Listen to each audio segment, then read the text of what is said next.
recall what we had started, and that was so-called law of sines, and that special relationship enables us to deal with any triangle, and that's the power of it. And we can find n sides, n angles of those triangles, and I guess these three equations that I tried to justify last time will be utilized. For example, the first one that says when you have angle A and the side across this angle, their quotient will be the same as if you had a angle B and a side across that angle B.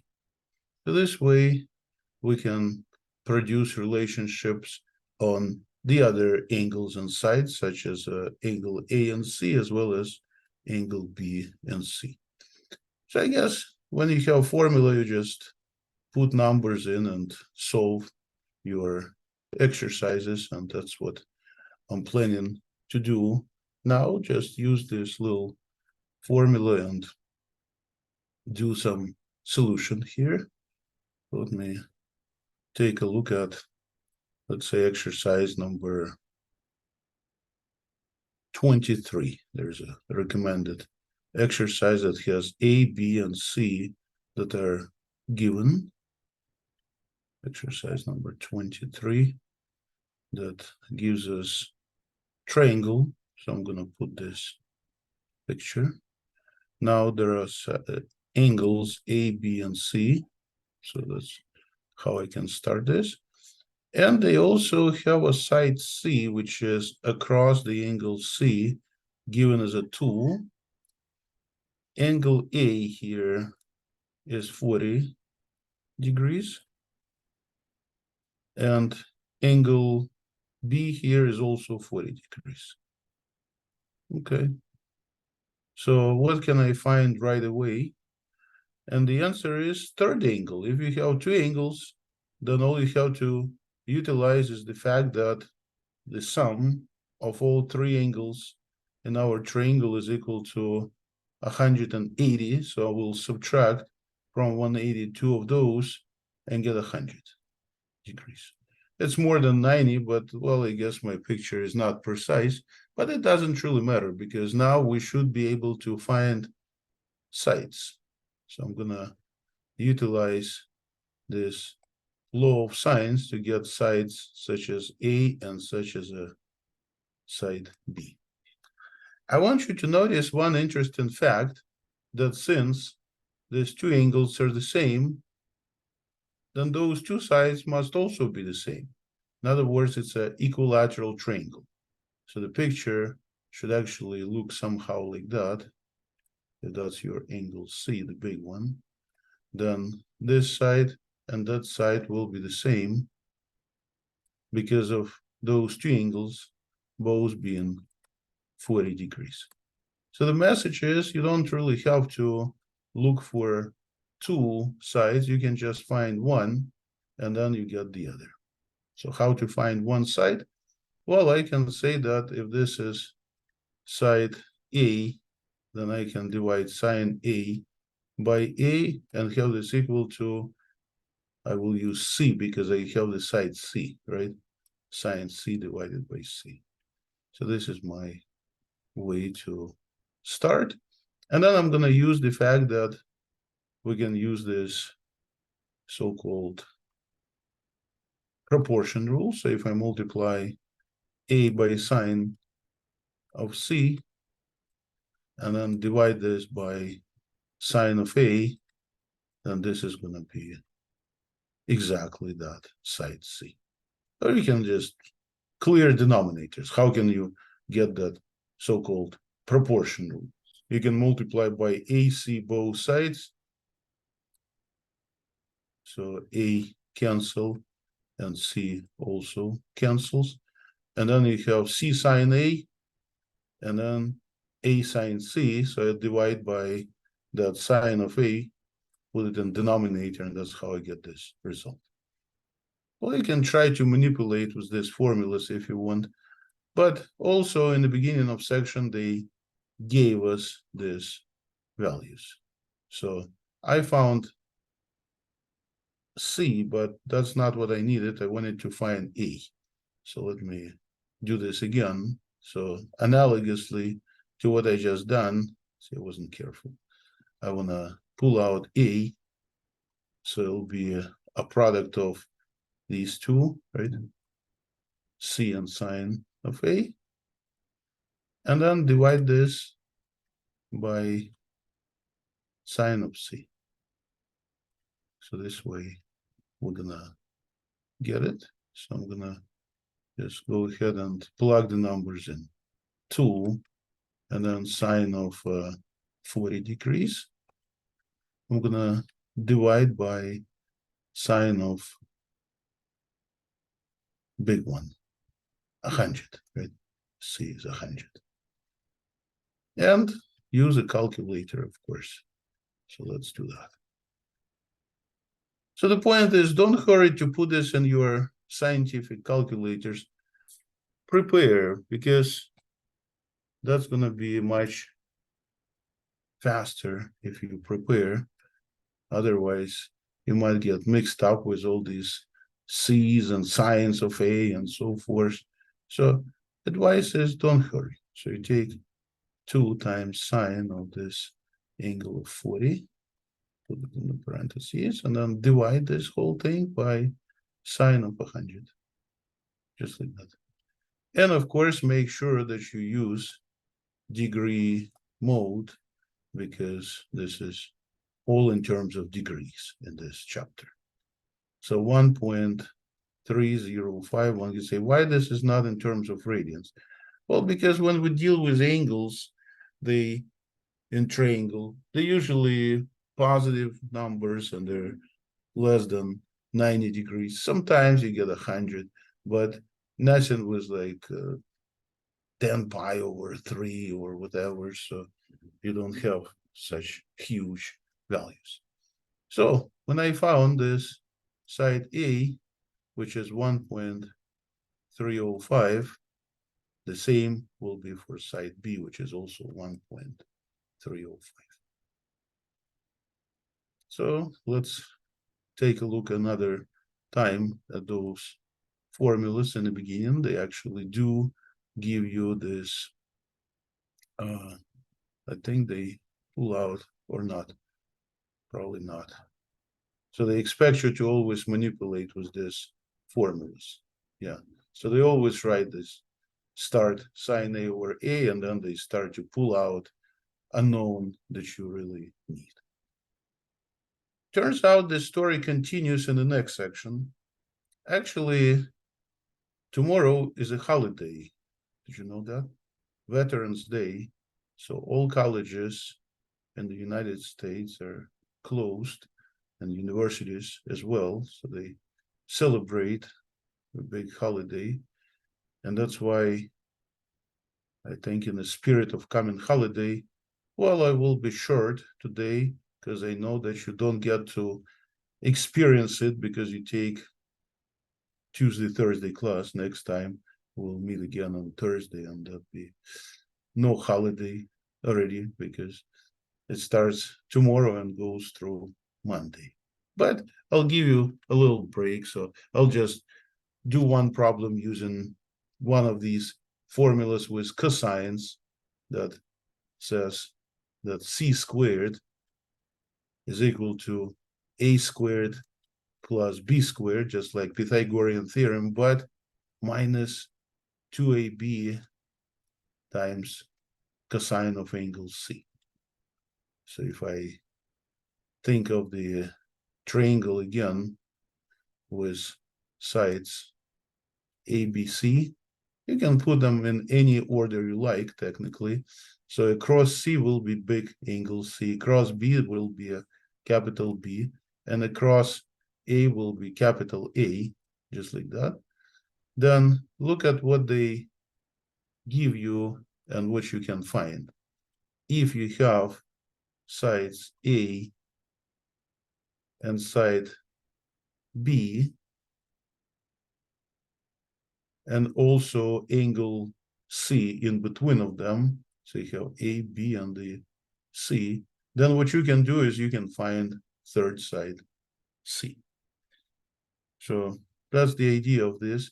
And since it doesn't really matter how you call this angles and sides, then you can put B in the position of C. So then the other two sides will be A and C, and the angle will be B, the one across that.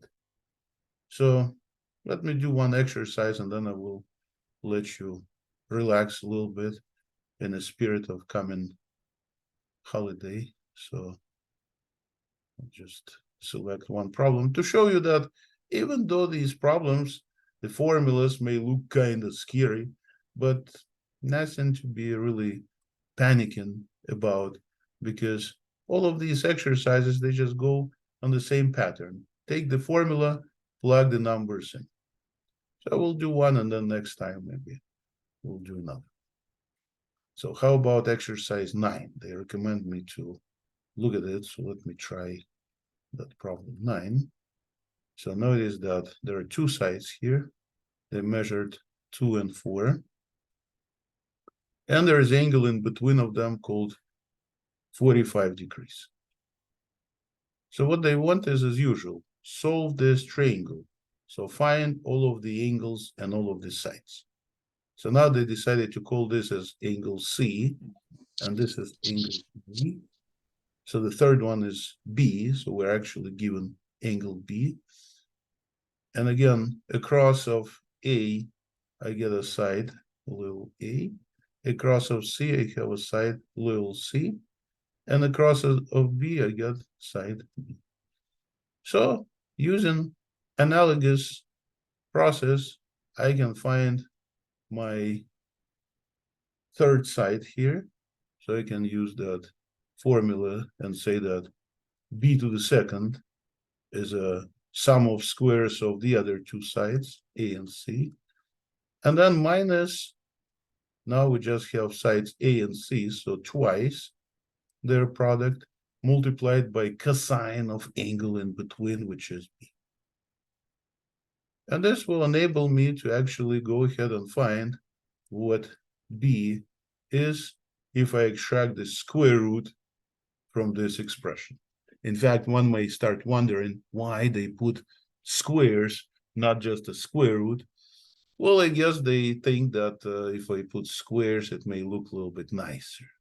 So anyways, side A is here. It's a 2. So I put 2 squared plus. Side C here is 4. So it's a 4 squared minus 2 times 4. Right, 2AC. And I multiply this by cosine of angle B, which is cosine of 45 degrees angle. Just like that. So another pure calculator exercise. Once you wrote down the formula, then you can just stick in the numbers.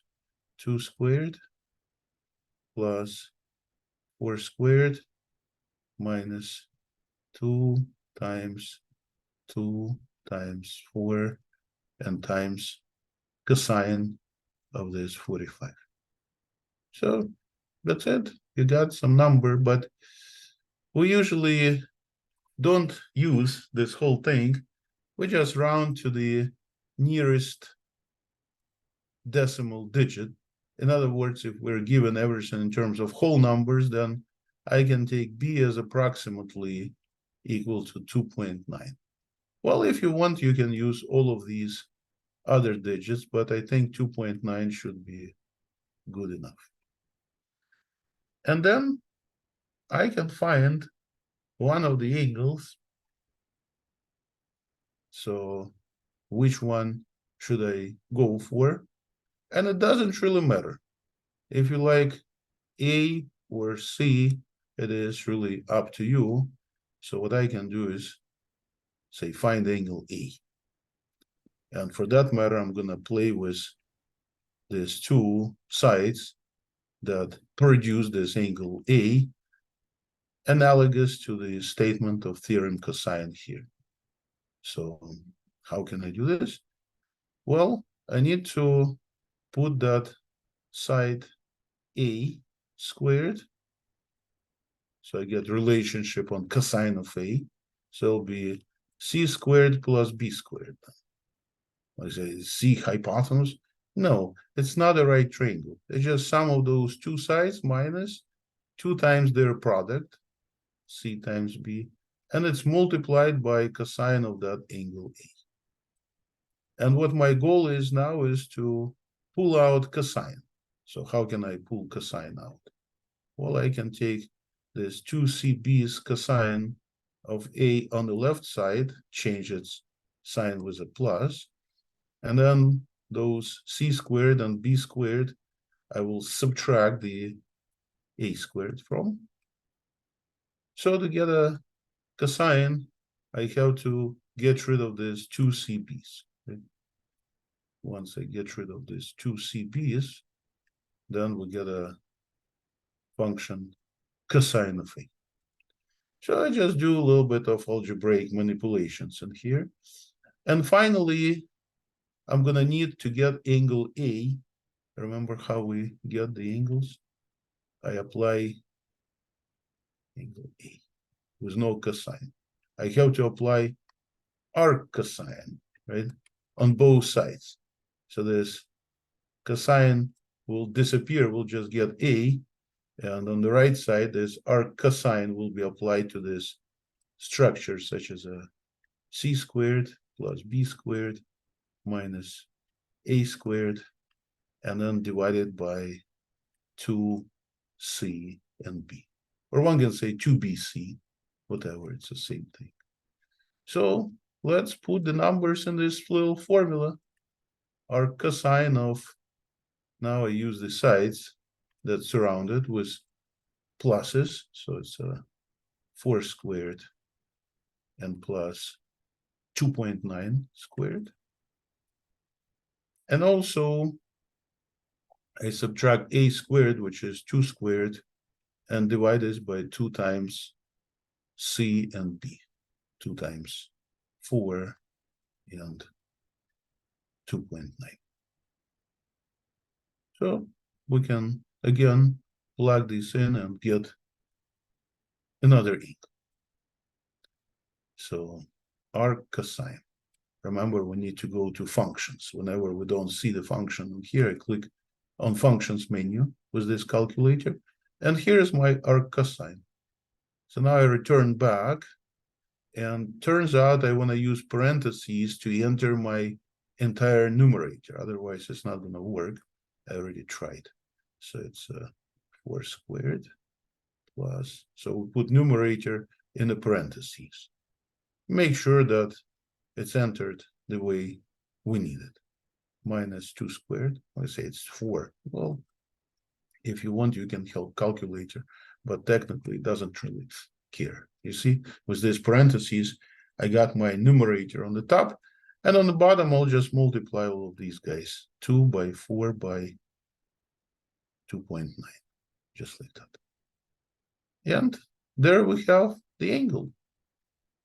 Again, it's in degrees, so I just say that A is about 28.4, something like that, right? If I round it to the nearest hundreds, tens, again, it's 28.4.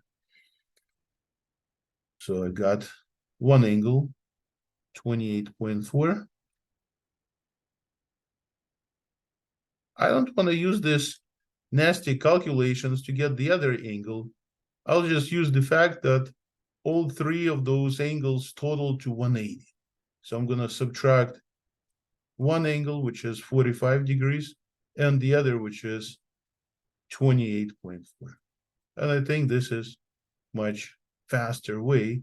So I highly recommend, when you have 2 angles, always subtract them from 180. And you can just use a calculator to make sure you do it right. Just like that. 28.4. Here is the answer. 106.6. Okay, so we got third angle, 106 degrees and 0.6. So it looks like this law of sines or law of cosines could be used in this exercise. It's up to you, because when you have various formulas, then it's your choice which one to go with. So next time I'm going to look at this a little bit more. And before to end it for today, I have an announcement to make, and you can think about it. I was actually told to a student, by a student of mine, that we have the finals scheduled right after the Thanksgiving. Our final should be on Tuesday, right after Thanksgiving, and some students may not really do it well because the holidays, this family gathering and everything, so they may not have much time to prepare. Plus, looks like other finals will be also after the Thanksgiving, right? That same week. And during the week of Thanksgiving, people usually celebrate. And I'm thinking about the following. I can let you skip the final exam and keep the grade you have on Canvas so far. So far you have a course grade on Canvas. It's called course grade. So let me know next time. You can think about it. Or you can tell me that right now if you already know the answer. That if you like to have your course grade that you have right now, just keep it. Then you don't have to take the final, but you should turn in the homework number 2, which is going to include the sections that we covered since our midterm. So you can check Canvas right now and see what you have in class. You probably know what you have in class. It didn't change. So the course grade, not the midterm, the course grade, I'm willing to leave for you the way it is. And you can email me. You can email me if you want your course grade to be kept the way it is. I would say I'm fine with that. I will do that. And whoever emails me and tells me that you want to keep the course grade, not to take final, just send me your homework. You don't have to send it right away. We're gonna, I guess, have another class on Tuesday next week, then Thursday, right? So then technically there should be another last class meeting on Tuesday, the Thanksgiving week. So there are like 3 of those Zoom class meetings. And after that, there should be given the final. So that 3rd Zoom class meeting, technically I should do a review before the final. So it'll be like before the Thanksgiving, I do a review before the final, which is kind of indeed odd. But that way I will email you the final practice, just like a midterm, at the end of next week. So whoever wants to take the final, if you don't like your course grade, you want to improve it, well, then let me know. So we'll send you the practice final and we'll discuss it as usual the day before. And if you're satisfied with your grade that you have on Canvas, then you don't have to take the final, but you can still log into Zoom and we can still look at some of these topics, because I think I'll make a cutoff for the homework will be the section that we just stopped at section 8.3. So that'd be the last section to look at. I'm pretty happy with what we covered up to now, so I think it's good enough for this class. So I'm not going to give you the quiz today in the spirit of tomorrow's long weekend. I think that'd be fair, right? So I guess we're not going to have any more quizzes. It's good enough. So again, give it a thought and let me know. And you can just email me if you want to. But when you email, make sure just tell me what class you're in, because I may confuse you with somebody else. Sometimes they have people with same last name. So just make sure you say you're a trigonometry class, and whatever you want to take final or not, that's up to you, because that way I will keep your grade.